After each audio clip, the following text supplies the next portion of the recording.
We've all felt happiness and sadness in our life, and we know how great it is to feel happy and how bad it is to feel sad. And what I'm about to share is actually common knowledge, but uncommon practice. So maybe take this as a sign to finally take action on some of the wisdom that you have inside. Sometimes things are going great, but then life happens.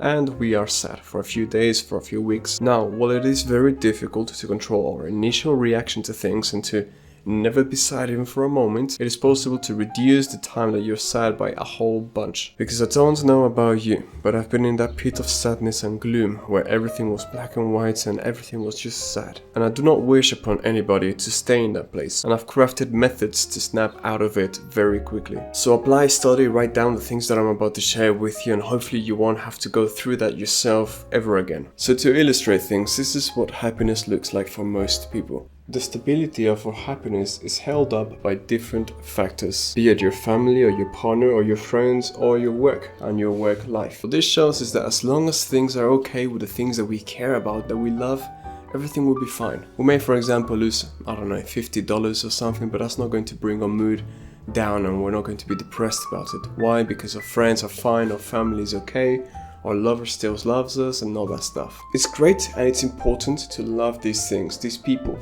However, to base your happiness on them is not only bad for yourself, but for them. It will become a more toxic relationship where if they are not kind of giving to you, you will feel down about it and you won't be able to give to them. And because this is what most people do, they'll be reliant on you and it'll be a vicious cycle where you are now actually making each other upset. But if one of you was unyielding in their love because they weren't dependent on the other person, then no matter what they did, you will be loving and you will be full in yourself. Of course, these people will love you, so you may have an argument, they may do something wrong, but that doesn't mean you shouldn't love them because they love you ultimately, and you just kind of have to understand that and be more patient at times where they may be struggling with something that made them be that way towards you. So let's say that you have an argument with your family and one of the leg crumbles. Well, the whole table isn't really going to calm down, but your happiness needs to be stable. It's not about being perfect, but stable. So now the table is just kind of shaking, it's going all over the place. And if you put too much weight on one place, or one area of your life, it may just tip all over. The issue is that these legs are just wooden old legs that are very, very delicate. Almost the wind could take them down.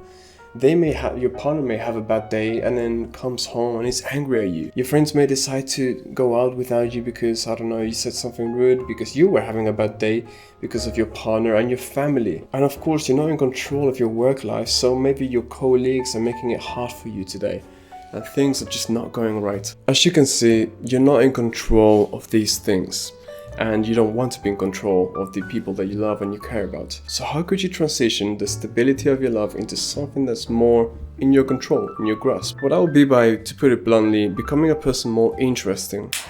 Whenever you hear a snapping of the fingers, make sure that you fix your posture and you take deep breaths into your diaphragm from your nose. Enjoy the video. Because I'm using these principles on myself, I'll use myself as an example. So in these 4 legs, let's say we have guitar or musical instruments like the piano, reading, MMA, and videos. I wrote down 4 things that I like to do. It doesn't necessarily need to be 4. It could be 2 things or it could be 8 things, right? This is just to kind of make it a simple example. Having more and having less things, factors that make you happy, isn't necessarily better or worse. If you just had like these 2, for example, you may be very intense at them. You may really like MMA and you may put a lot of time into it, you become really good, etc. And likewise for the videos. However, there may be times where you can't really do them before that. And these things that you are very intense about, because there's only 2 of them, well, they bring you great joy very quickly and they stabilize you. But what if, even though it's in your control, you can't do it? Let's say the gym closes down and you can't go to the MMA. Okay, your camera breaks and for some time when you're ordering a new one, you can't record videos. Alright, the good part of having multiple things is that in this kind of occasions, then you have other things you can rely on. But this isn't like, if I don't do some of these things, I'll be upset, whatever. No, not necessarily. Your happiness isn't just going to go on decline if you don't do things that make you happy. Over time, yes, but not as quickly as you'd think, right? You'll be fine. It's more so like, if you are down, if you're upset about something, You go back to the things that you love to do and you recover your energy. However, if you have many things, well, they broke down, cool. You can still pick up a book or you can still play the guitar. I don't have one right now, so I could still play the piano, for example, right? Now, these have become marble legs. Marble legs which will withstand the storm better. Now, if something comes to try me and upset me, it may work. It may very well be that, I don't know, I start talking, let's say I wasn't Muslim. I start talking to a girl and then she leaves me. Okay, now I'm upset, I'm heartbroken, whatever.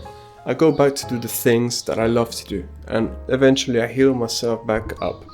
But if I was reliant on a partner to make myself, build back up, my partner leaves me. Now I do what?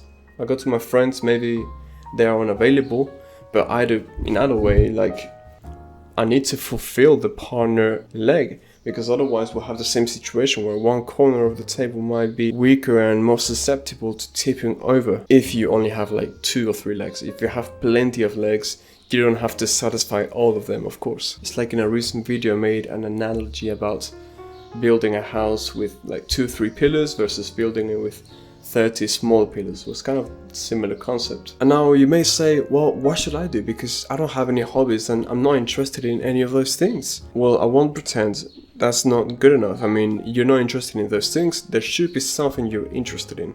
If there isn't, then you're lacking in character. And that's already a bigger problem, because with a lack of character, you won't have good friendships or relationships or relations with your parents, family, or just a good time in the workplace because people will throw you around and stuff. You must add some substance to your character if you don't have it already. But it may just be that you do have things that you enjoy. I don't know, maybe you like playing chess. Okay, it's not a very toxic game, so you can just play that and that's fine. It makes the brain start to think and it's not too, I don't know, like some of these games are just in your face, explosions everywhere, dopamine. It's a decent game. Or perhaps you like to draw, and maybe you're not very good at it yet, but that's fine. When I started playing the guitar, I wasn't good either. Now I'm just about good enough that I could impress somebody a little bit. And that's just because I liked it, and I played it when I was bored. And it is something that has given me substance. And I would recommend to you that you should do the same thing. Like, find things that you like. Writing, reading, and you may not have interest for certain things yet, but you should make an effort to become interested in something. For example, let's say that you're, I don't know, fat, and you're not interested in eating healthy. Well, it'll be good for you. So make an interest, and we'll take an interest and start eating healthy, looking into nutrition and all this stuff, going to the gym. Become interested, become involved, and have something that enriches your character. I hope you liked the video. If you did, well, like the video.